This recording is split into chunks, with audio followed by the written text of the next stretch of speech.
Bonjour à tous et bienvenue dans ce nouveau webinaire qui se réalise dans le cadre des Semaines de l'évolution professionnelle qui ont démarré déjà depuis la semaine dernière. Aujourd'hui, nouvelle semaine, nouvelle thématique. Ces Semaines de l'évolution professionnelle, ce sont 70 webinaires qui sont organisés par les réseaux Avenir Actif et l'APEC en France et DomTom également. Vous pouvez nous suivre. Je vois que vous êtes quelques-uns déjà à être connectés, à nous dire bonjour via le chat. Bonjour à tous et à toutes également. Si c'est votre premier webinaire, n'hésitez pas en tout cas à utiliser le chat. Vous n'avez pas la possibilité d'utiliser votre micro, mais posez toutes vos questions à travers le chat. Je me ferai le relais éventuel de vos interrogations. Et vous aurez éventuellement, si ce n'est pas encore fait, vous aurez la possibilité à l'issue de ce webinaire encore de vous inscrire à tous les webinaires qui ont encore lieu cette semaine avec plein de thématiques sur les entretiens professionnels, sur la reconversion, sur la découverte du conseil en évolution professionnelle. Ce sont plein de thématiques à votre disposition, 100% digital et 100% gratuit, bien entendu, encore une fois cette semaine. Aujourd'hui, nous sommes deux à vous présenter la thématique autour de la formation. Je veux me former, c'est la thématique du jour. Je suis Marion Grégoire, donc je suis chargée de partenariat en Hauts-de-France pour ne rien vous cacher. Et je vois que vous êtes d'un peu partout, visiblement en France. Je vois Morbihan, j'ai vu Le Havre également. Nous sommes en Hauts-de-France nous-mêmes et j'ai le plaisir d'accueillir Marguerite qui est conseillère sur la métropole lilloise en particulier, mais sur la région Hauts-de-France également. Marguerite, je te laisse la parole. Bonjour, donc Marguerite Toile, conseillère en évolution professionnelle sur l'antenne de Lille dans les Hauts-de-France. Donc ce que je vous propose pour notre thématique d'aujourd'hui, je veux me former, c'est qu'on puisse passer en revue les dispositifs qui peuvent être intéressants à connaître quand on aborde une réflexion autour de l'opportunité d'engager un parcours de formation. Donc, on va passer en revue aujourd'hui différents dispositifs que sont le CPF, le compte personnel de formation, le dispositif PTP, projet de transition professionnelle. On abordera également le dispositif démissionnaire, encore appelé démission reconversion, le dispositif transition collective. On échangera également autour du plan de développement des compétences, autour de la PROA, promotion de l'alternance, le FAF, le Fonds d'assurance formation, l'AIF qui correspond à l'aide individuelle à la formation, ainsi que le FNE.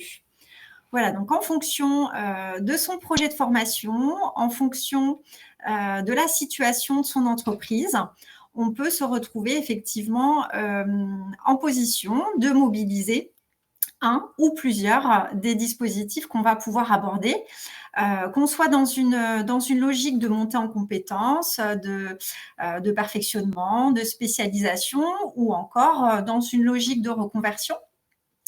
Ça peut être également aussi parfois des projets de formation qui s'envisagent dans l'optique d'une création d'entreprise. Alors, on va rentrer dans le détail des différents dispositifs que je viens de lister et on va commencer par un focus sur le CPF. Donc, le CPF, le compte personnel de formation. Donc, le CPF, ce compte personnel de formation permet à toute personne qui a une activité, que ce soit une activité salariée, une activité indépendante, va permettre de cumuler un certain nombre de droits à la formation. Donc, on va cumuler d'année en année des droits qui vont effectivement, au bout d'un moment, se plafonner. Donc, pour un salarié qui travaille au minimum à mi-temps, le montant des droits qui vont être acquis tous les ans s'élève à 500 € et seront plafonnés à l'atteinte de 5 000 € sur le compte personnel de formation. On va avoir des cas spécifiques qui vont amener des majorations s'agissant donc de ces droits qui s'acquièrent tous les ans. Ça va concerner les profils faiblement qualifiés ou non qualifiés, ou encore les personnes qui disposent d'une reconnaissance de la qualité de travailleur handicapé. Alors, dans ces cas-là, on ne va pas cumuler 500 € par an sur ce compte, mais 800 € par an jusqu'à l'atteinte de 8 000 € sur le compte personnel de formation. Donc, ce qu'il faut savoir, c'est que ces droits acquis au CPF, ils vont pouvoir vous suivre tout au long de votre parcours professionnel. Donc, effectivement, les droits acquis, on les maintient, même si on change d'entreprise. Même si on devient indépendant, si on a une période, par exemple, d'inactivité, on est demandeur d'emploi, on maintient ces droits acquis au CPF. Et on pourra également les utiliser, les mobiliser à tout moment de son parcours, quel que soit donc le statut que l'on a. Le compte personnel de formation, il va permettre de financer un ensemble de formations ou de prestations. On rentrera dans le détail juste après. Mais ce qu'il est important de comprendre, c'est qu'il ne permet pas le financement de la rémunération pendant la formation. C'est vraiment un dispositif qui permet le financement de l'action de formation ou de la prestation. Voilà. Alors, concrètement, ce compte personnel de formation, il s'agit tout d'abord de le créer. Donc, on peut, dans le cadre du conseil en évolution professionnelle, vous accompagner dans cette étape de création si elle posait des difficultés. C'est une démarche assez rapide de création de compte qui va permettre de prendre connaissance du montant des droits acquis à ce jour, qui va permettre aussi, donc cette plateforme, la prise de connaissance de l'ensemble des actions de formation ou des prestations qui seraient éligibles au CPF. On peut donc utiliser son compte personnel de formation pour financer des formations, des prestations, mais toutes les formations ne sont pas finançables par ce biais. Donc, pour s'assurer effectivement qu'une formation soit éligible au CPF, on va pouvoir prendre connaissance des actions référencées directement sur cette plateforme moncompteformation.gouv.fr.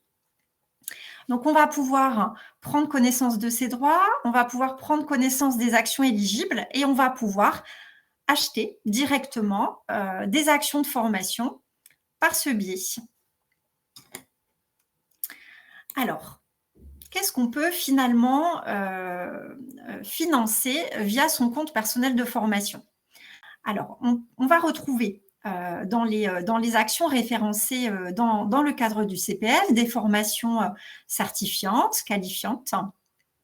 On va trouver également des formations qui peuvent être plus courtes, qui renvoient à un bloc de compétences qui serait un bloc compris dans une formation certifiante. Si on avait un besoin très spécifique, très ciblé, on pourrait aussi se positionner sur un bloc de compétences. On va trouver également des bilans de compétences, donc des prestations de bilan de compétences sur le compte personnel de formation. On trouvera également des actions de formation qui permettent de préparer le CLEA. Donc, le CLEA qui est une certification qui permet effectivement de démontrer auprès des employeurs, je dirais, un socle de compétences de base, que ce soit en français, en mathématiques, en bureautique. Donc, on peut se préparer, se former en vue de préparer cette certification CLEA. On va trouver également sur le compte personnel de formation des actions ciblées pour les personnes qui auraient un projet de création d'entreprise ou de reprise d'entreprise. Des formations qui pourraient être utiles, nécessaires aussi pour des personnes qui auraient des activités bénévoles, des activités humanitaires, par exemple. On va également trouver sur le compte personnel de formation la possibilité donc de passer les permis. Alors ici, sur la présentation est précisé le permis B, le permis poids lourd, mais tous les permis effectivement qui vont être terrestres à moteur sont aujourd'hui possibles via le compte personnel de formation.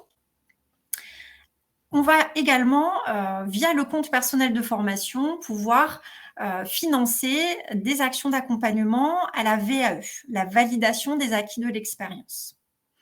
Voilà, donc on va trouver beaucoup de formations et de prestations sur le compte personnel de formation. Ce qui va être important, c'est bien sûr de faire un choix éclairé.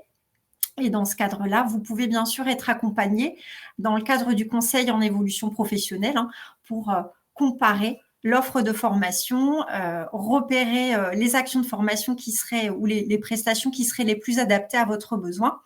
On peut aussi vous accompagner dans la démarche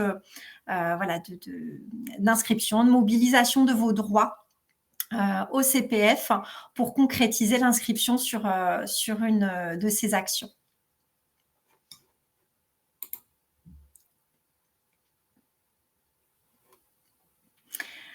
Alors, donc, comme on l'évoquait, le compte personnel de formation s'alimente d'année en année quand on est en activité. Les nouveaux droits acquis arrivent tous les ans, mais il y a également des possibilités d'abondement du compte personnel de formation. Donc, on va s'arrêter un petit peu sur ce sujet qui va vous permettre de comprendre les moyens par lesquels, finalement, votre compte personnel de formation pourrait s'alimenter de façon plus conséquente. Alors, premier cas de figure qui permet d'accéder à un abondement, ça va être l'abondement lié au compte professionnel de prévention. Donc, on peut, dans son activité professionnelle, être exposé parfois à des facteurs de pénibilité, des facteurs de risque qui vont être déclarés par l'employeur et qui vont donner lieu à un abondement. C'est-à-dire qu'on peut, quand on est exposé par exemple à du travail de nuit, à un travail dans le bruit, quand on travaille dans un environnement avec des températures extrêmes, ça peut donner lieu à des points de pénibilité. Ces points de pénibilité vont venir effectivement s'ajouter aux droits acquis au CPF, à savoir qu'un point de pénibilité aujourd'hui représente 500 €. Donc, ça peut venir permettre un complément de financement pour un certain nombre de salariés. Donc, premier type d'abondement, le compte personnel de prévention et ses points de pénibilité. Le deuxième type d'abondement va être en lien avec les personnes qui auraient été victimes d'un accident de travail ou qui auraient développé une maladie professionnelle. Dans ce cadre-là, le compte personnel de formation peut se voir effectivement abondé pour effectivement compenser. On va également avoir des salariés qui vont pouvoir bénéficier d'un abondement lié à leur compte d'engagement citoyen. Donc, des personnes qui auraient des activités bénévoles associatives qui auraient donné lieu effectivement à des déclarations spécifiques qui permettent d'obtenir un abondement permettant de compléter les droits acquis au CPF. Donc, les personnes qui seraient par exemple bénévoles dans une structure humanitaire. Dernier type d'abondement qu'on va pouvoir observer également pour les comptes personnels de formation, ce sont ceux qui peuvent être mis en place par les employeurs ou encore les OPCO. Les OPCO, donc les opérateurs de compétences. Il va y avoir ce qu'on appelle des dotations. Une dotation volontaire qui renvoie au choix d'un employeur de permettre effectivement à ses collaborateurs d'accéder à plus de formations ou à des formations plus conséquentes et qui va décider de doter ses collaborateurs, effectivement, sur le compte personnel de formation d'une certaine somme. On va avoir également des abondements. Alors, l'abondement peut être volontaire ou peut être correctif.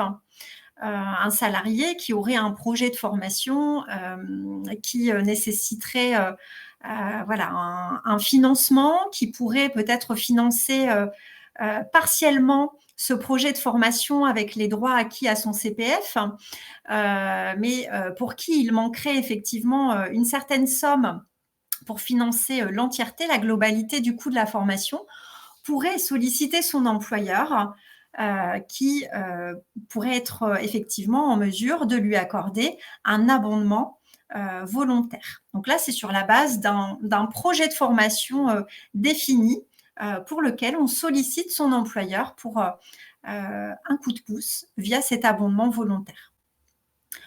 Dernier type d'abondement qui va être possible, ce sont les abondements correctifs.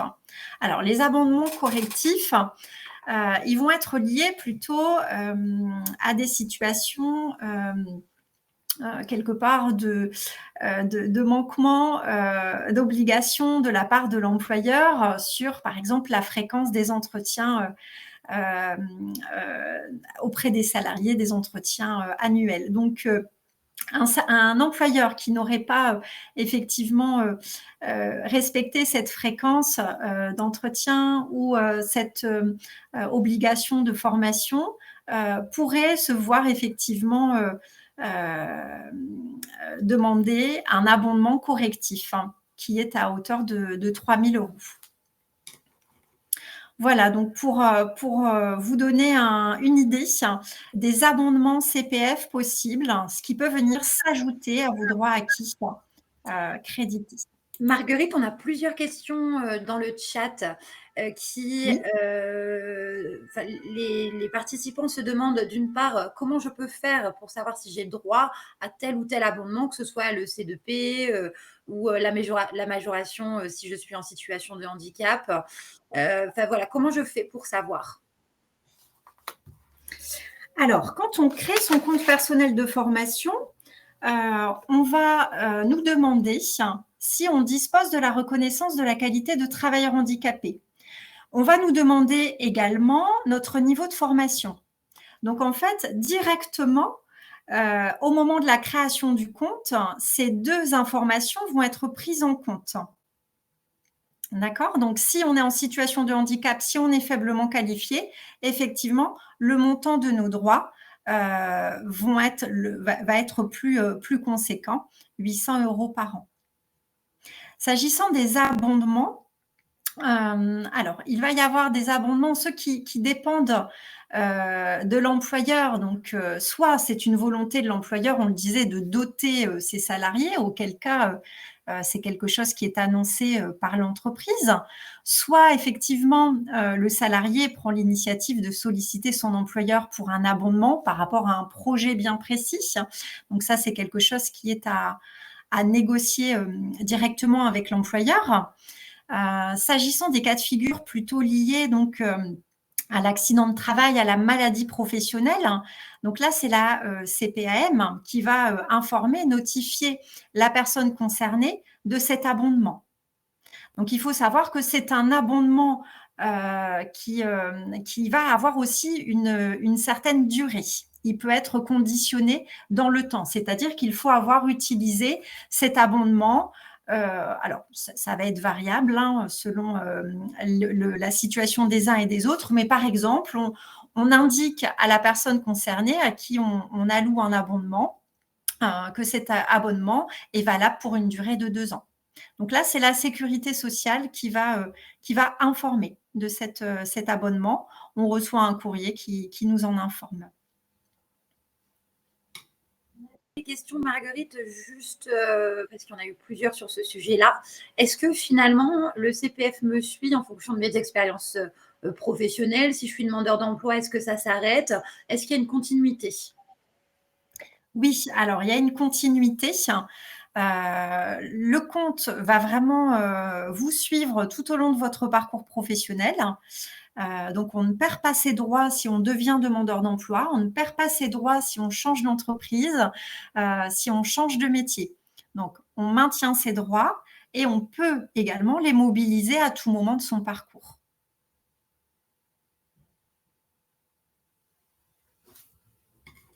Est-ce que j'ai répondu à toutes les questions sur les abondements, toutes les questions, sur le CPF? Questions via le chat sur le CPF. Je pense qu'il y a plusieurs questions sur les abondements, notamment quand on est demandeur d'emploi à France Travail, mais qui seront vues dans le point suivant, notamment concernant l'AIF, le dispositif AIF. Tout à fait, on y viendra plus tard. Très bien. Alors, si on a fait le tour pour le sujet du CPF, je vous propose qu'on s'intéresse maintenant à un deuxième dispositif qui est le PTP, donc le projet de transition professionnelle, qui est un dispositif qui est porté donc par Transition professionnelle et qui permet aux salariés de prendre un congé formation dans l'optique de se reconvertir sur un nouveau métier. Donc, le projet de transition professionnelle, ce qu'il prévoit, c'est la possibilité de prendre un congé. Donc, on est bien sur un contrat de travail qui est maintenu et on sera toujours sur un contrat de travail maintenu à l'issue de ce congé formation. Le dispositif PTP, il vise donc, on l'a dit, à changer de métier, à se reconvertir. Donc, il n'a pas vocation à permettre l'évolution sur un métier. Une formation qui serait centrée sur le même métier n'aurait pas effectivement sa place dans le dispositif PTP. On est bien ici dans une logique de reconversion. Alors, ce que prévoit ce dispositif, c'est la possibilité pour un salarié d'être pris en charge tant sur le coût de la formation en elle-même que sur le coût de la rémunération ou encore sur le coût des frais annexes que pourrait entraîner une formation. Donc, Transition Pro va prendre en charge la rémunération à 100%. Si le salarié dispose d'une rémunération qui n'excède pas 2 fois le SMIC, la prise en charge de la rémunération sera à hauteur de 90% dans l'hypothèse où le salarié a une rémunération qui excède 2 fois le SMIC. Voilà, donc le dispositif PTP, il peut permettre l'accès à une formation soit sur le temps de travail, ce qui amène donc, comme je l'évoquais, la possibilité d'une prise en charge de la rémunération ou encore hors temps de travail. Et dans cette hypothèse, Transition professionnelle prend en charge uniquement les frais liés à la formation en elle-même et les frais annexes qui pourraient en découler. Alors, le dispositif PTP, c'est un dispositif, quand on le mobilise, qui a pour conséquence de faire revenir le compte personnel de formation à 0.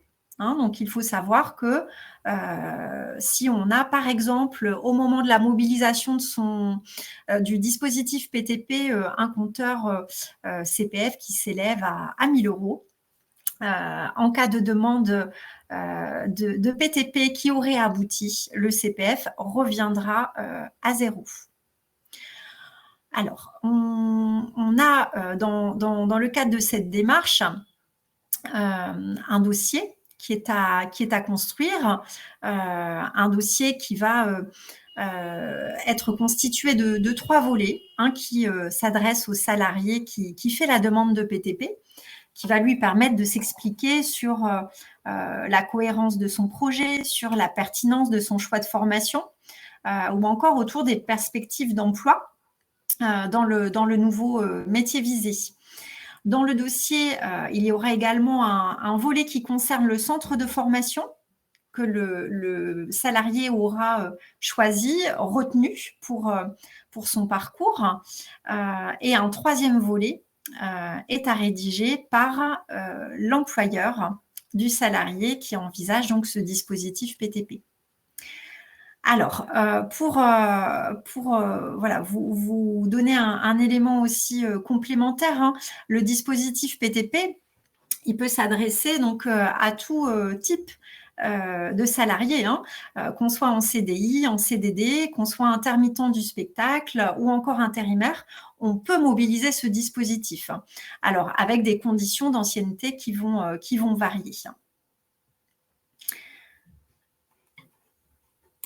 Dans le cadre de la mobilisation du dispositif PTP, le rôle du CEP va permettre, alors bien sûr, un accompagnement autour du projet en tant que tel, hein, le projet professionnel, un accompagnement autour du projet de formation, la bonne formation pour le bon projet professionnel, pour le bon métier, va permettre également un appui sur le montage du dossier en tant que tel.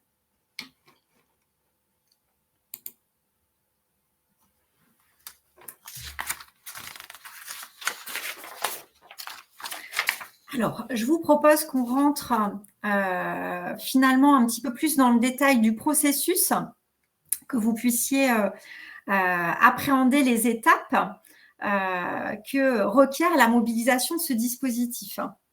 Donc, on a donc dans le cadre de la mobilisation du dispositif PTP, la possibilité, on venait de l'évoquer, hein, d'être accompagné.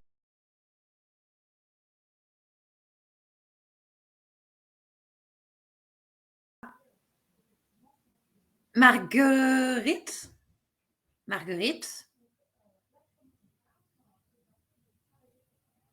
Alors, je ne sais pas si vous avez tout comme moi perdu Marguerite et la connexion. On a eu une interruption brutale.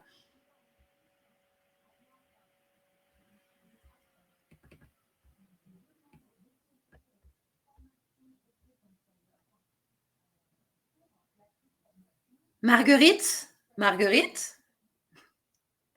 Veuillez nous excuser, on n'a effectivement plus de Marguerite qui a été. On a perdu Marguerite, tout à fait. On va essayer de retrouver Marguerite si elle sait se reconnecter. Désolée, petite connexion perdue, mais elle va se reconnecter et nous rejoindre. En attendant, je me permets du coup de répondre aux différentes questions du chat. Effectivement, donc sur les critères d'éligibilité au PTP, vous retrouverez tous les critères sur le site de Transition Pro qui détaille vraiment en fonction de votre situation, si vous êtes salarié en CDI, salarié en CDD, intermittent, voilà, on a toutes les informations sur le site de Transition Pro. N'hésitez pas à regarder en fonction de votre situation si vous êtes éligible ou pas au dispositif PTP. On avait plusieurs questions également concernant le recours du PTP pour les agents de la fonction publique. Alors effectivement, le PTP est un dispositif réservé aux salariés de droit privé. Je le répète et rappelle, pour autant, on peut être salarié de droit privé et pouvoir effectivement bénéficier du PTP si jamais vous avez par exemple un petit contrat à temps partiel en parallèle finalement de votre activité du public. Ah, on retrouve Marguerite. Marguerite, nous t'avions perdu. Alors, je suis de retour. Je m'excuse pour ce petit problème de réseau. On va reprendre le fil de l'échange. Donc, on était en train de faire le focus sur la démarche PTP et donc sur les étapes qu'elle nécessite. Donc, on avait fait le point sur l'intérêt effectivement de bien travailler son projet dans le cadre d'un accompagnement CEP, de préciser son projet professionnel et bien sûr son projet de formation. Une fois que celui-ci est précisé, arrêté, on va passer par l'étape de demande de congé formation à l'employeur. Alors, il faut savoir que cette demande, elle doit être faite au plus tard 4 mois avant le début de la formation qui est visée. Donc, cette demande est une demande formelle qui est faite en recommandé avec accusé de réception, qui va amener à un retour de l'employeur dans le mois qui suit. L'employeur a 1 mois pour répondre à cette demande de congé formation. Dans l'hypothèse où le salarié n'a pas de réponse au bout d'un mois, on est dans le cas de figure d'un accord de l'employeur. Ça vaut accord de l'employeur. Donc, on passe par cette étape de sollicitation de l'employeur pour le congé formation. Et si l'avis est favorable de la part de l'employeur, alors on va pouvoir commencer à entamer le dossier en tant que tel. Dans l'hypothèse où l'employeur avait refusé le congé formation, alors il faut savoir que le salarié aurait dans cette hypothèse la possibilité de renouveler sa demande pour une session ultérieure. C'est-à-dire que l'employeur peut différer le projet et non réellement le refuser. Donc, dans l'hypothèse où l'employeur accorde le congé formation, il va y avoir donc le montage du dossier qui est ensuite déposé chez Transition Professionnelle. Donc là encore, il y a un délai à prendre en considération qui est un délai de 3 mois. Le dossier doit être clôturé et déposé chez le financeur Transition Professionnelle au plus tard 3 mois avant le début de la formation visée. Ce dossier est ensuite présenté en commission et va être effectivement analysé en termes, voilà, on le disait tout à l'heure, de cohérence, en termes de cohérence de projet, de pertinence du choix de formation, de perspective d'emploi. Et Transition Pro va apporter donc un avis à la demande de financement. Dans l'hypothèse où cette demande est accordée, alors le salarié peut donc partir en formation, entamer son congé formation. Un recours est également possible pour les demandes qui n'auraient pas abouti. Voilà pour le process. Marguerite, on a beaucoup de questions par rapport à combien de refus pour l'employeur. Est-ce que je suis obligée de, si je suis pas forcément en formation pendant des vacances scolaires, par exemple, enfin, si le centre de formation ferme, comment je fais? Est-ce que je retourne à mon poste habituel? À l'issue également de ma formation sous le dispositif PTP, est-ce que je suis dans l'obligation de revenir à mon poste actuel? Beaucoup de questions. Alors, oui, beaucoup de questions, beaucoup d'intérêt sur le dispositif PTP. Alors, oui, le congé formation, c'est donc bien ce congé qui permet le maintien du contrat de travail. Donc, à l'issue du congé formation, on est toujours salarié de l'entreprise. Donc, on retourne effectivement dans l'entreprise et sur son poste si c'est notre choix, notre volonté. On est bien sûr libre de quitter son entreprise à l'issue du PTP. Alors, c'est notamment ce qui va souvent être prévu pour les personnes qui viennent de se former sur un métier pour lequel de toute façon, la reconversion ne pourra pas s'envisager à l'interne. Parfois, on se reconvertit et on a la possibilité à l'issue du PTP de prendre un autre poste dans l'entreprise qui va permettre de concrétiser sa reconversion. Et parfois, ça ne sera pas possible, le métier n'existant pas dans l'entreprise ou faute d'opportunités tout simplement dans l'entreprise. Donc, on peut décider de rester dans l'entreprise. On peut aussi décider d'y rester le temps nécessaire avant de rejoindre une autre entreprise et démarrer sur le nouveau métier. Voilà, il y a vraiment un maintien de ce contrat de travail. Donc, c'est le salarié qui décide effectivement du moment où il voudra, le cas échéant, quitter son entreprise. S'agissant des demandes, pour y revenir, la demande de congé formation, donc pour qu'elle puisse être recevable, on l'a dit, il faut pouvoir bien respecter les délais. Donc, le délai, c'est 4 mois avant le début de la formation.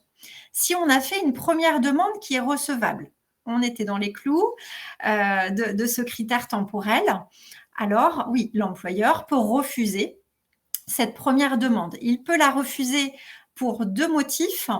Le premier serait que à la même période, celle prévue par le parcours de formation, il y aurait déjà un effectif de collaborateurs trop important en formation. Voilà, à la même période. L'employeur peut aussi refuser cette première demande au motif que l'absence du salarié à cette période particulière mettrait en difficulté l'entreprise.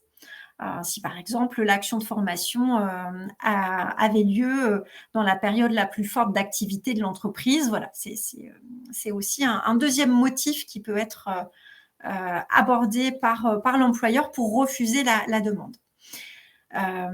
Cependant, voilà, ce refus de l'employeur est possible qu'une seule fois. Donc, dans l'hypothèse où l'employeur refuse la première demande de congé formation, le salarié a la possibilité de renouveler sa demande pour une session qui interviendrait dans les 9 mois qui suivent. À la seconde demande de son salarié, l'employeur doit donner une suite favorable. Alors, Marion, est-ce qu'on a traité les questions s'agissant du dispositif PTP? Beaucoup de questions Oui. alors, qui relèvent plutôt de cas individuels et j'invite ces personnes peut-être à contacter leur conseiller en évolution professionnelle. Difficile parfois de répondre à des situations de manière claire et détaillée sans avoir tous les tenants et les aboutissants. Donc, j'invite vraiment les personnes à contacter leur CEP. Tout à fait. Alors, c'est vraiment la mobilisation du dispositif PTP, c'est aussi toute une réflexion autour de comment je l'aborde avec mon employeur. Est-ce que c'est le meilleur moyen pour moi à aboutir dans mon projet ou est-ce qu'il y a d'autres dispositifs? Donc, en effet, c'est du cas par cas et il est vraiment conseillé de rencontrer un conseiller CEP pour que la particularité de votre situation, de votre projet et de vos besoins soit bien pris en compte. Alors, je vous propose qu'on entame un nouveau focus sur le dispositif démissionnaire. Donc, le dispositif démissionnaire, encore appelé dispositif démission-reconversion. Alors, ce dispositif démissionnaire, il va être proposé aux salariés qui envisagent de quitter leur emploi en vue de pouvoir concrétiser soit un projet de création d'entreprise ou de reprise d'entreprise, soit un projet de reconversion qui nécessite une étape de formation. Donc, c'est un dispositif qui va permettre de quitter son emploi dans le cadre d'une démission, qui est une démission considérée comme légitime par France Travail et qui va permettre de ce fait l'ouverture de droit à l'indemnisation de France Travail. Donc, c'est un dispositif qui émane de la loi Avenir professionnel. Qui offre cette possibilité de sécuriser sa transition professionnelle avec l'accès au droit à l'indemnisation. Donc, on peut l'envisager, on l'a dit, pour 2 cas de figure, un projet de formation ou un projet de création ou de reprise d'entreprise. Le principe étant d'avoir dans le premier cas ou dans le second, un projet qui soit réel et sérieux, un projet réaliste. Donc, c'est bien sûr tout ce sur quoi on peut vous accompagner dans le cadre de l'accompagnement CEP, évaluer la faisabilité de votre projet. Et c'est un moyen de pouvoir démarrer, se lancer avec financière. Alors, j'attire votre attention sur le fait que ce dispositif, contrairement au précédent, contrairement au dispositif PTP, ne prévoit pas le financement du parcours de formation envisagé pour les personnes qui mobilisent ce dispositif pour un projet de reconversion. Ce qu'il prévoit, c'est la possibilité d'accéder à l'indemnisation de France Travail, mais il ne prévoit pas le financement de l'action de formation associée au projet. Donc, avoir bien à l'esprit également que c'est un dispositif qui amène à changer de statut. On passe du statut de salarié au statut de demandeur d'emploi indemnisé donc. Une attention doit aussi être mise sur le fait que ce dispositif peut être envisagé pour un projet de création ou bien un projet de formation et ne pourra plus être envisagé dans l'hypothèse où le salarié a déjà créé son entreprise, dans l'hypothèse où on aurait déjà ouvert un SIRET, démarré l'activité, ce dispositif n'est plus mobilisable. Il ne sera plus mobilisable non plus si on est en cours de formation, on a déjà entamé son parcours. Hein, donc, bien sûr, l'importance de solliciter le conseiller en évolution professionnelle au début du projet et de ne pas avoir démissionné avant d'avoir entamé avant d'avoir rencontré son conseiller en évolution professionnelle.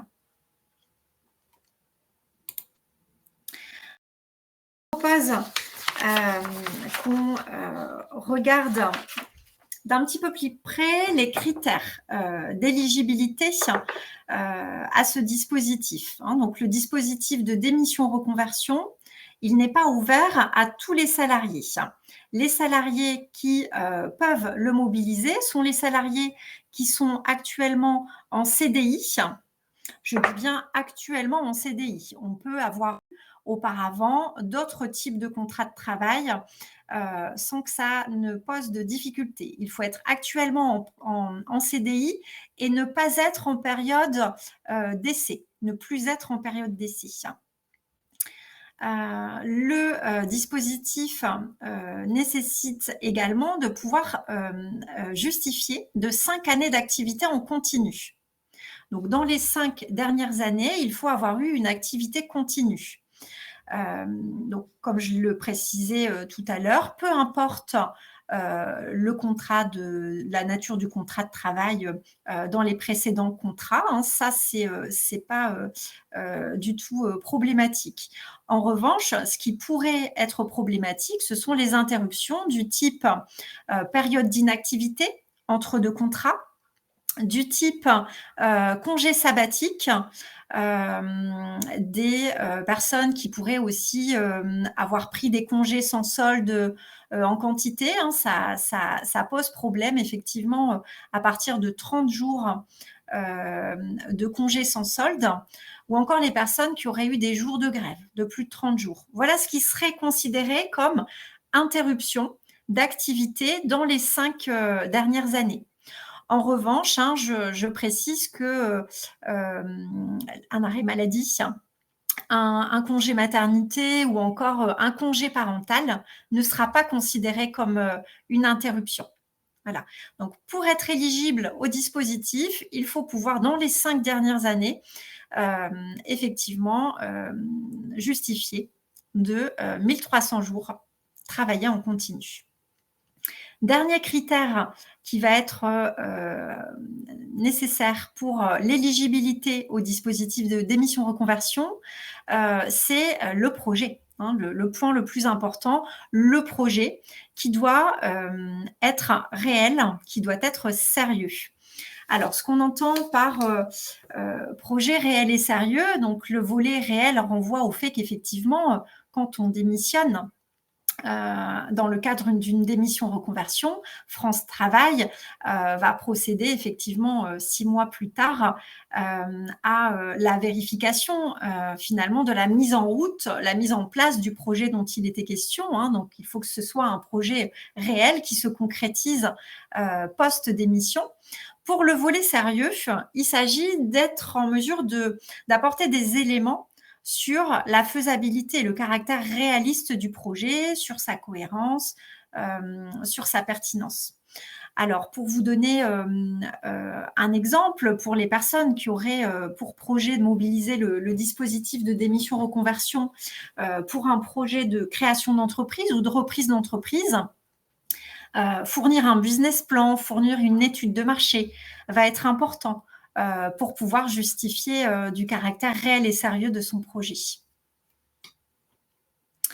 Alors, je vous propose qu'on rentre maintenant un petit peu plus dans le détail du processus que suppose la mobilisation de ce dispositif.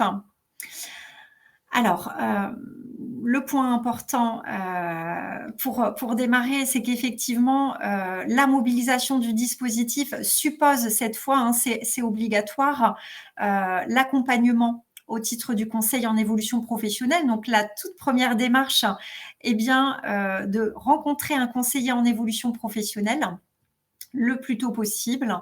Voilà, ne pas avoir engagé de démarche trop engageante avant d'avoir rencontré son CEP.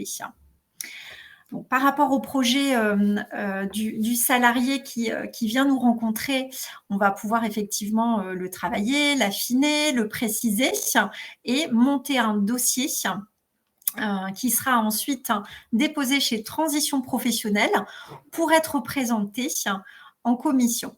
Donc, dans le cadre de cette commission, la commission CEPIR, le caractère réel et sérieux du projet va être évalué, réfléchi, donc au travers d'un dossier, mais aussi de pièces annexes, telles que donc, le business plan, l'étude de marché pour un projet de création, ou au travers de pièces comme un devis personnalisé ou un programme détaillé de formation, si le projet est de démissionner pour une formation visant la reconversion. Donc, le caractère réel et sérieux est évalué dans le cadre de ces commissions qui sont organisées tous les mois. Une commission CEPIR est organisée tous les mois. Donc, quand on est en cours de démarche, effectivement, on a aussi accès à un calendrier qui permet d'organiser la temporalité du projet. Donc, une commission délibère sur le caractère réel et sérieux du projet. Il y a un mois de battement entre le moment où le salarié dépose sa demande et le moment où il sera avisé de l'avis donné à son dossier. En cas d'avis favorable de la commission CEPIR, en cas donc d'avis positif de transition professionnelle, le salarié a donc la possibilité de démissionner. Donc, du point de vue de l'entreprise, on est vraiment dans un cas de démission classique. C'est bien chez France Travail que la démission sera considérée comme relevant du dispositif de démission reconversion. Donc, le salarié peut démissionner, soit dès la réception de l'avis de la commission, soit plus tard, si pour une raison ou pour une autre, il a un intérêt à décaler légèrement son départ. C'est-à-dire qu'à partir du moment où le salarié reçoit l'avis favorable de transition professionnelle, il va disposer de 6 mois pour démissionner, réaliser son préavis, qui sera donc plus ou moins long selon le salarié, selon le poste qu'il occupe, le niveau de responsabilité qu'il a. Mais voilà, en règle générale, on est sur un préavis compris entre 1 et 3 mois. Donc, on démissionne, on fait son préavis et c'est à l'issue du préavis qu'on va pouvoir s'inscrire chez France Travail, devenir demandeur d'emploi indemnisé. Et c'est bien une fois inscrit chez France Travail qu'on va pouvoir entamer le projet à proprement parler. C'est-à-dire qu'il faut attendre d'avoir ce statut de demandeur d'emploi pour entamer la création de son entreprise, ouvrir le SIRET si on est dans cette logique de création ou de reprise. Il faut aussi attendre d'avoir le statut de demandeur d'emploi pour entamer la formation pour laquelle on a mobilisé le dispositif. Voilà. À partir du moment où on est inscrit chez France Travail, on dispose finalement de 6 mois pour concrétiser le projet dont il est question. Donc, c'est-à-dire que France Travail va s'assurer du caractère réel du projet dans les 6 mois qui suivent l'inscription. Alors, voilà ce que je pouvais vous dire pour le dispositif démissionnaire. Marion, est-ce qu'on a des questions sur le dispositif? Beaucoup de questions, notamment sur l'éligibilité, mais je me suis permis de mettre dans le chat 2 sites, le site de Transition Pro qui définit tous les critères que tu as pu évoquer, Marguerite, en détail, et le site également gouvernemental d'émissions reconversion qui donne accès notamment à des simulateurs si vous voulez savoir si vous pouvez bénéficier ou pas de ce dispositif.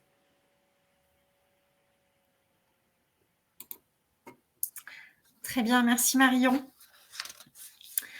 Alors, si on a fait le tour pour le dispositif démissionnaire, je vous propose qu'on passe maintenant au dispositif suivant, qui est le dispositif transition collective.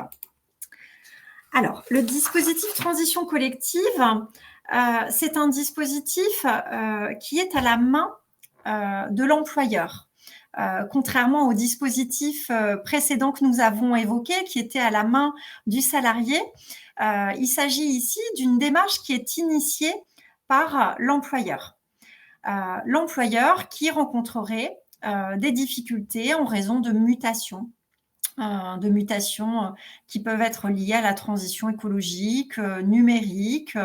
L'entreprise qui rencontre des mutations, des difficultés, peut se rapprocher de transition professionnelle en vue d'évaluer l'opportunité de faire rentrer l'entreprise dans le dispositif transition collective.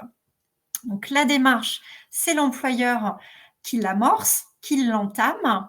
Si l'entreprise rentre dans des critères qui permettent effectivement de rentrer dans le dispositif transition collective, ça va offrir l'opportunité à l'ensemble des salariés de cette entreprise, ça va leur offrir la possibilité de mobiliser ce dispositif, qui est un dispositif qui va permettre le financement de formations qui aurait vocation à se préparer à l'accès sur des métiers porteurs.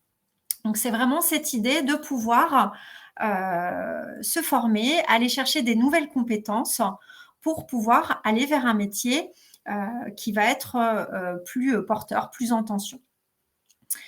Les critères d'éligibilité au dispositif vont être similaires à ceux qu'on a pu évoquer dans le cadre du PTP. Il s'agira toujours de cette possibilité d'accéder à une formation qui doit mener à un diplôme enregistré au RNCP, Répertoire national des certifications professionnelles, d'une formation qui doit être délivrée par un organisme de formation qui dispose du label Calliope. La différence avec le dispositif PTP est dans le troisième critère. Donc, dans le dispositif PTP, on évoquait une durée de formation d'1 an maximum. Dans le cadre du Transco, la formation peut aller sur donc une durée de 2 ans, de 24 mois au total. Donc, on peut se former plus longtemps dans le cadre du dispositif Transco. Alors, à savoir que la mobilisation du dispositif Transco nécessite l'accompagnement au titre du conseil en évolution professionnelle. Donc, un salarié qui aurait effectivement été informé par son entreprise de la rentrée dans l'entreprise dans le dispositif Transco, qui aurait le souhait de se former, et je dis bien le souhait, il ne s'agit absolument pas ici d'une obligation. Le fait que l'entreprise qui nous emploie rentre dans le dispositif Transco n'oblige absolument pas le salarié à s'engager dans un parcours. C'est bien sur la base du volontariat que le projet peut s'envisager. Voilà, donc dans ce type de contexte, le salarié peut se rapprocher d'un conseil en évolution professionnelle pour être accompagné dans son projet et dans ses démarches. Alors, de nouveau, je vous propose un petit focus sur les étapes du processus. Donc, c'est d'abord effectivement la démarche de l'employeur qui va formaliser avec transition professionnelle la possibilité de faire rentrer l'entreprise dans le dispositif Transco. L'accompagnement obligatoire auprès d'un conseiller en évolution professionnelle pour tout salarié qui aurait le souhait de mobiliser ce dispositif parce qu'on a un souhait de formation, on a un projet. un travail du coup dans le cadre du CEP qui va permettre de travailler ce projet, de l'affiner, de le préciser, de s'assurer aussi que la finalité de cette action de formation soit bien de pouvoir atteindre un métier porteur. Ça va être une notion très très importante pour le dispositif Transco. Le montage d'un dossier est ensuite envisagé pour l'action de formation qui sera choisie, retenue par le salarié. Donc, une formation qui peut aller jusqu'à 2 ans en termes de durée. Et effectivement, le dossier est présenté ensuite en commission chez Transition Professionnelle pour étudier la cohérence du projet. En cas d'avis favorable, le salarié peut donc s'engager dans son parcours de formation avec un financement pour ce projet. Alors, y a-t-il des questions sur le dispositif Transco ?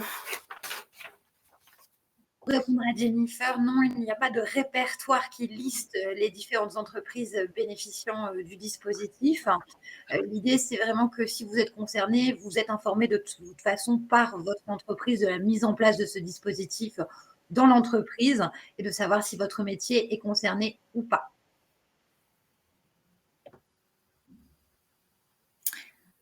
Merci Marion. Alors, je vous propose qu'on s'intéresse maintenant à un autre mode de financement d'un projet de formation. On va s'intéresser de plus près au plan de développement des compétences. Alors, à savoir que le plan de développement des compétences, c'est un outil qui est lui aussi donc à la main des employeurs, qui va permettre finalement de proposer un certain nombre d'actions de formation aux collaborateurs. Ça peut concerner tous les salariés de l'entreprise. Donc, c'est vraiment ce qui va permettre, c'est un outil de pilotage des ressources humaines pour l'employeur qui va permettre de s'assurer voilà, de la montée en compétences des collaborateurs, de l'actualisation des compétences, va être aussi nécessaire pour tout ce qui relève des formations obligatoires qui peuvent être liées à un certain nombre de secteurs d'activité. Je pense à des renouvellements de CACES dans la logistique, je pense à des formations en hygiène, en sécurité, en hygiène dans la restauration. Voilà, donc c'est vraiment pour l'employeur un moyen de préparer ses salariés à l'évolution du métier, actualiser les compétences et de remplir tout ce qui va être formation à caractère obligatoire par rapport à la branche professionnelle. Alors, dans le cadre du plan de développement des compétences, on va pouvoir envisager donc des actions de formation, mais aussi des bilans de compétences. C'est également une prestation qui peut être finançable par ce biais. Un accompagnement VAE, ça peut possiblement aussi être des actions de formation qui auraient vocation à lutter contre l'illettrisme, ou qui aurait vocation à permettre une remise à niveau aux salariés. Donc, le CLEA peut avoir aussi un intérêt dans le cas d'un plan de développement des compétences, si l'employeur a besoin, par exemple, de proposer une remise à niveau à ses salariés avant d'engager une formation plus conséquente, plus exigeante, le plan de développement des compétences peut également servir à ça. Alors, le plan de développement des compétences donc peut permettre un certain nombre d'actions de formation qui vont pouvoir se réaliser selon des modalités qui peuvent être très différentes. Il peut y avoir de la formation en situation de travail, ce qu'on appelle la FEST. Il peut y avoir de la formation en présentiel, en distanciel, qui peut avoir lieu sur le temps de travail, hors temps de travail. Et dans le cadre de ces formations qui sont proposé dans le cadre du plan de développement des compétences par l'employeur, le salarié maintient son statut de salarié pendant l'action de formation, maintient également sa rémunération et conserve sa protection sociale habituelle. À savoir que les petites et moyennes entreprises, les entreprises de moins de 50 salariés, peuvent bénéficier d'un financement par l'OPCO, auquel ils sont rattachés, l'opérateur de compétences auprès desquels elles cotisent, pour le financement de leur plan de développement des compétences.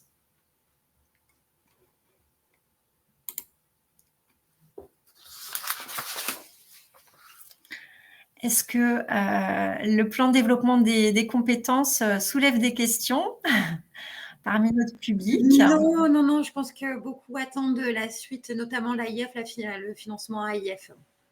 D'accord, très bien.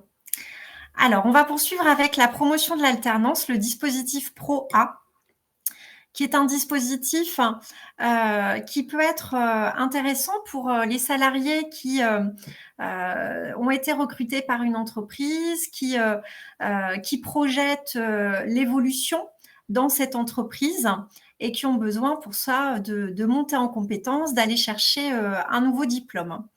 Donc, c'est vraiment une action de formation qui peut s'adresser donc à des salariés qui auraient un niveau de formation qui ne doit pas dépasser le niveau de licence. Donc, on peut au maximum avoir un niveau licence acquis quand on envisage la mobilisation du dispositif Pro-A. Donc, l'objectif de la Pro-A, c'est vraiment d'aller atteindre une qualification, un diplôme, un CQP reconnu dans la branche professionnelle de l'entreprise, effectivement, dans laquelle on est salarié au travers d'un parcours de formation en alternance. Le dispositif Pro-A va être financé par les opérateurs de compétences qu'on évoquait tout à l'heure. Donc, chaque entreprise va être attachée à une branche professionnelle et rattachée donc à un opérateur bien spécifique. Et je vous invite effectivement à rencontrer un conseiller en évolution professionnelle si vous avez des questions autour de l'OPCO qui relève de l'entreprise qui vous salarie actuellement. Alors, voilà ce que je pouvais vous donner comme élément concernant la Pro-A. On va passer donc à d'autres modes de financement. On va aborder rapidement le dispositif FAF, Fonds d'assurance formation. Ce qu'il faut savoir s'agissant de ce dispositif, donc, c'est qu'il s'adresse aux personnes qui sont indépendantes, commerçantes, les artisans, les libéraux, les professions libérales qui auraient des projets d'action de formation. Donc, le premier réflexe étant de regarder le compte personnel de formation, les opportunités de financement par ce biais-là, puisqu'on cumule des droits acquis au CPF quand on est indépendant. Mais il faut savoir que le FAF, Fonds d'assurance formation, peut venir également, pour un certain nombre d'actions de formation, compléter pour permettre l'accès à la formation, le financement de l'action de formation. Voilà, donc quand on est indépendant, on cotise auprès d'un FAF et ce FAF peut apporter sa contribution financière sur un certain nombre de projets.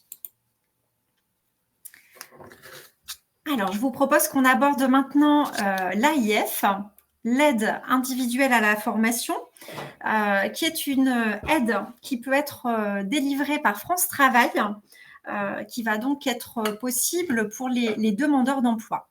Donc, l'aide individuelle à la formation va permettre de financer tout ou partie d'un parcours de formation. C'est une aide qu'on peut solliciter auprès de France Travail qui va demander une instruction de dossier. France Travail va s'assurer que le projet de formation dont il est question et que donc cette demande de financement pour cette action de formation soit bien cohérent avec le projet de retour à l'emploi. Donc, c'est le point important sur la forcément le potentiel d'emploi post-formation va être assez déterminant dans l'attribution des aides individuelles à la formation. Donc, il peut s'agir d'une formation qui peut aller jusqu'à 3 ans en termes d'AIF.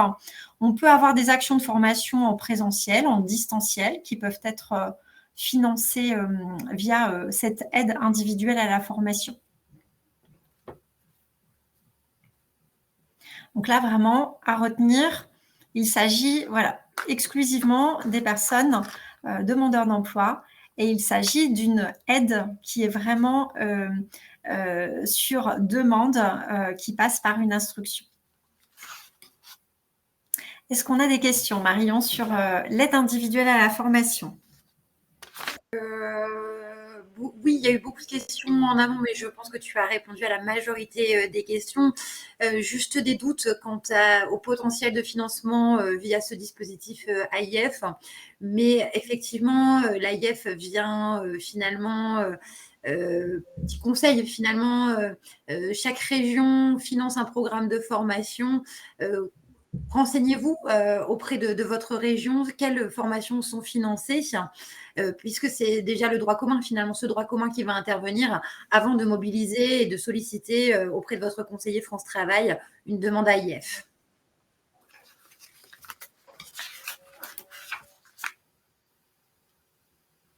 Alors, je vous propose qu'on aborde maintenant le dernier financement de ce webinaire. Qui est le FNE, le FNE Formation. Alors là, de nouveau, il s'agit d'un dispositif de financement qui est à la main de l'employeur. Donc, le FNE correspond finalement à la possibilité, effectivement, pour une entreprise de bénéficier d'enveloppes pour le financement d'actions de formation. Alors avec des axes prioritaires tels que la transition écologique, numérique, agricole, alimentaire ou encore pour des besoins en formation qui découleraient de grands événements comme les JO, pour exemple, pour cette année. Donc, le FNE, ce mode de financement, s'organise dans le cadre des démarches avec l'opérateur de compétences et donc c'est bien l'initiative de l'employeur de solliciter l'opérateur de compétences pour ce type de demande de financement. Alors, si on n'a pas de questions sur le FNE, je vous propose maintenant qu'on puisse faire un dernier focus sur le dispositif conseil en évolution professionnelle, vous permettre de bien appréhender la façon dont vous pouvez mobiliser le service et puis les conditions de réalisation de cet accompagnement. Donc, le conseil en évolution professionnelle, il est important de le savoir. C'est un dispositif qui est gratuit, proposé donc gratuitement, financé par France Compétences. C'est un dispositif qui est confidentiel et qui se déroule dans de la neutralité. Vous allez pouvoir mobiliser un conseiller en évolution professionnelle à tout moment de votre parcours. Et il y aura des opérateurs différents à mobiliser en fonction de votre situation, en fonction de votre statut. Alors, concrètement, les salariés du secteur privé et les travailleurs indépendants qui souhaitent être accompagnés au titre du conseil en évolution professionnelle pour la mobilisation des dispositifs qu'on a pu aborder, mais aussi, je dirais, de manière plus générale, globale, pour faire un point sur sa situation, faire un point sur ses besoins, sur ses projets, peuvent mobiliser Avenir Actif, qui est l'opérateur en charge donc d'accompagner ce public. Pour les profils cadres, il va y avoir l'APEC qui est en charge de la délivrance du conseil en évolution professionnelle. Il y aura France Travail pour les demandeurs d'emploi, la mission locale pour les jeunes de moins de 26 ans Et enfin, le Cap Emploi, qui a en charge l'accompagnement au titre du CEP pour les personnes en situation de handicap. Alors concrètement, quand on mobilise un conseil en évolution professionnelle, ça peut être pour des projets, des objectifs qui peuvent être très divers et variés. On peut avoir un projet d'évolution professionnelle, on a envie d'aller sur un autre métier, on a envie de se reconvertir, on a un projet de montée en compétences, on veut enrichir ses compétences, on veut se former. On a pour projet l'atteinte d'un nouveau diplôme, d'une nouvelle certification. On a un projet de création d'entreprise, un projet de reprise d'entreprise, ou encore un projet de mobilité, que ce soit à l'interne, à l'externe. Donc, vous pouvez être accompagné dans le cadre du CEP, voilà, dans le cadre de ces différents objectifs.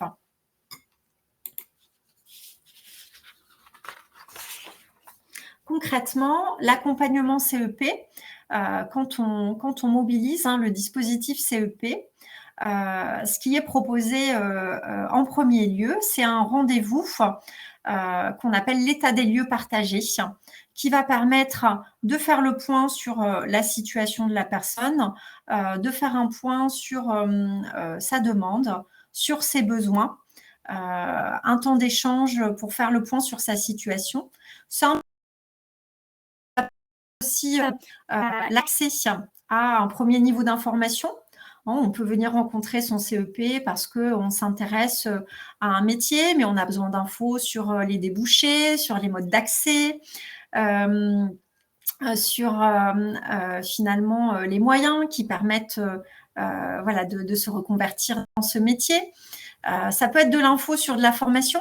On peut rencontrer un CEP avec un projet déjà défini, mais avoir besoin d'informations sur les actions de formation qui existent, d'être accompagné pour les comparer. Et puis, bien sûr, on l'évoquait tout à l'heure, avoir de l'information sur les modes d'accès, les modes de financement pour un parcours qui aurait été décidé. Ce premier rendez-vous, il va permettre aussi de faire un peu le point sur les démarches qui seraient à prévoir et d'organiser les étapes qui permettraient donc d'atteindre l'objectif professionnel. Donc, soit on a déjà un objectif professionnel et le CEP va permettre de structurer voilà, le plan d'action, les étapes à prévoir. Soit on arrive en conseil en évolution professionnelle avec un projet qui n'est pas forcément très arrêté, très défini, et auquel cas on peut accompagner aussi dans la définition du projet en tant que tel. Donc, un premier rendez-vous d'1h30 qui permet de faire cet état des lieux partagé, de prévoir également au besoin un accompagnement pour poursuivre cette démarche CEP. Donc, à l'issue du premier rendez-vous, on peut proposer donc un accompagnement personnalisé qui va permettre d'aller en profondeur dans effectivement l'évaluation de la faisabilité d'un projet, qui va permettre de mobiliser les dispositifs qui seraient nécessaires à l'atteinte de l'objectif. Voilà, d'être dans de la construction d'un plan d'action, mais aussi de l'appui concret dans ces différentes étapes du plan d'action qui aurait été défini, notamment l'appui pour le montage des dossiers sur les dispositifs, sur quelques-uns des dispositifs qu'on a pu aborder. Il y a un dossier sur lequel effectivement on peut aussi vous appuyer dans le montage et dans le dépôt au besoin. Voilà, donc pour mobiliser le conseil en évolution professionnelle pour les personnes qui souhaitent effectivement rencontrer un conseiller, il s'agit de prendre contact via la plateforme moncep.org qui vous permettra effectivement d'identifier en fonction de votre situation et de votre localité les opérateurs avec lesquels vous pourriez être accompagné. Et on vous indiquera le numéro de téléphone, le téléphone contact pour pouvoir organiser un premier rendez-vous avec un CEP. Voilà, j'ai fait le tour un petit peu voilà, des dispositifs qui étaient intéressants à connaître pour les salariés qui envisagent de se former.